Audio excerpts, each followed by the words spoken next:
Lombard. यहाँ पर देखिए आज करीब 3% की तेजी देखने को मिल रही है। कंपनी के ऊपर एक रिपोर्ट भी आई है, गोल्डमैन सैक्स की क्रेडिट स्विस की रिपोर्ट आई है और यहाँ पर उनका कहना है कि प्रोडक्ट लॉन्च जो हुए हैं उससे काफ़ी फायदा मिलने की बात की जा रही है और सुबह से हम देख रहे हैं इस रिपोर्ट पर पॉजिटिवली रिएक्ट भी कर रहा है स्टॉक और अब धीरे धीरे 3% ऊपर आ चुका है। 1257 के आसपास कारोबार कर रहा है ये शेयर। रुचित, आपका क्या व्यू बन रहा है आईसीआईसीआई लोम्बार्ड पर जो तेजी आई है? क्या कोई ट्रेड देख रहे हैं आप इस वक्त स्टॉक में? फ्रेश ट्रेड सेटअप नहीं है शॉर्ट टर्म के लिए, बट मुझे लग रहा है कि अगर एग्जिस्टिंग पोजीशंस है तो ही स्टॉक में बने रहना चाहिए। पिछले कुछ दिनों में 1360 से लेके 1240 तक ऑलरेडी एक प्राइस वाइज करेक्शन आया और 1240 के आसपास एक काफी स्ट्रॉन्ग सपोर्ट ये स्टॉक में प्लेस है। सॉरी 1220 के आसपास, तो 1220 के आसपास काफी स्ट्रॉन्ग सपोर्ट प्लेस है। तो एग्जिस्टिंग पोजीशंस है तो रन अवे मूव नहीं एक्सपेक्ट करेंगे कि नियर टर्म में आपको बहुत बड़ी तेजी स्टॉक में देखने मिलेगी, लेकिन एक ब्रॉड रेंज में कंसोलिडेट करेगा जिसमें 1220 के आसपास एक अच्छा सपोर्ट बना रहेगा। तो 1210 के नीचे स्टॉप लॉस रखे कोई एग्जिस्टिंग पोजीशंस है तो उन्हें होल्ड करने की सलाह रहेगी। ठीक है, एग्जिस्टिंग पोजीशन है उन्हें इंटैक्ट रखने की राय यहाँ पर मिलती हुई दिख रही है, लेकिन एक और स्टॉक है पर क्या व्यू बन रहा है आपका और आज की क्लोजिंग कैसे देख रहे हैं? निफ्टी पर क्या व्यू बन रहा है आपका? जी वेरी गुड आफ्टरनून।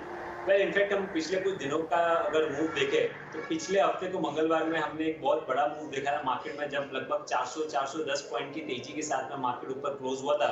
लेकिन वो पिछले मंगलवार के बाद में देखेंगे तो अब तक आज ये हफ्ते का बुधवार आ गया, लेकिन अब तक ये पूरे एक हफ्ते में मार्केट उसी रेंज में जो पिछले मंगलवार की एक बड़ी रेंज बनी थी उसी रेंज के अंदर मार्केट ट्रेड हो रहा है। इररिस्पेक्टिव ऑफ ग्लोबल मार्केट्स में करेक्शन आ रहा है तो हमारे यहाँ पे गैप डाउन ओपनिंग आ रहा है, लेकिन गैप डाउन ओपनिंग के बाद फिर से हम रिकवर कर जा रहे हैं। तो यहाँ पे ये क्लियर संकेत है, हमारा मार्केट एक टाइम वाइज करेक्शन बता रहा है। अब यहाँ पे इंडेक्स फ्रंट पे तेजी इसीलिए नहीं हो रही है क्योंकि जो डेटा है वो डेटा मार्केट को बड़ी तेजी के लिए सपोर्ट नहीं कर रहा है। फॉर एग्जांपल अगर आप एफआईएस की पोजीशंस देखेंगे तो इंडेक्स फ्यूचर्स में एफआईएस के ज्यादातर पोजीशन शॉर्ट साइड पे ये सितंबर सीरीज में बना है। अब कल तक के डेटा अगर देखें तो लगभग 19 या 20% ऑफ द पोजीशन ही उनकी लॉन्ग साइड पर है और 80% ऑफ द पोजीशंस उनकी शॉर्ट साइड पर है इंडेक्स फ्यूचर्स में।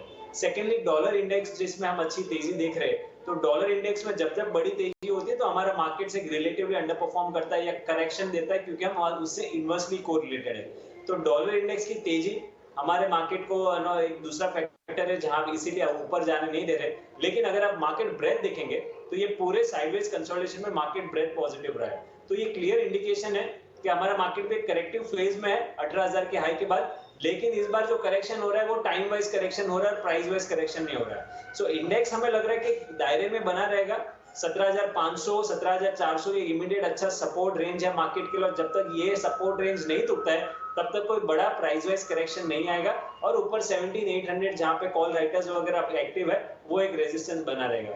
तो अगर आपको इंडेक्स पे ट्रेड करना है सो बेटर है कि ये ऑप्शन सेलर्स का मार्केट रहेगा क्योंकि ज्यादा बड़े मूव नहीं आएंगे। तो आप दोनों ही साइड 17,600 के जो एट द मनी कॉल और पुट वो दोनों ही ऑप्शंस बेच के काम कर सकते हैं। 17,600 का कॉल भी बेचिए और पुट भी बेचिए क्योंकि क्या जब मार्केट रेंज में रह जाता है तो प्रीमियम्स आगे चल के श्रिंक हो जाएंगे। करंटली दोनों का कंबाइंड प्रीमियम 170 के आसपास है, इन दोनों को शॉर्ट कीजिए। 250 का कंबाइंड प्रीमियम का स्टॉप लॉस रखिए और ये मार्केट रेंज में रह जाते हैं तो कल एक्सपायरी तक आपको ये प्रीमियम श्रिंक होके 50 रुपए तक के टारगेट्स आप एक्सपेक्ट कर सकते हैं। एब्सोल्युटली, इंडेक्स पर तो आपने अपना व्यू ब्रीफ बट क्रक्स पूरा समझा कर कह सकते हैं काफी हद तक शार्प व्यू बताया, लेकिन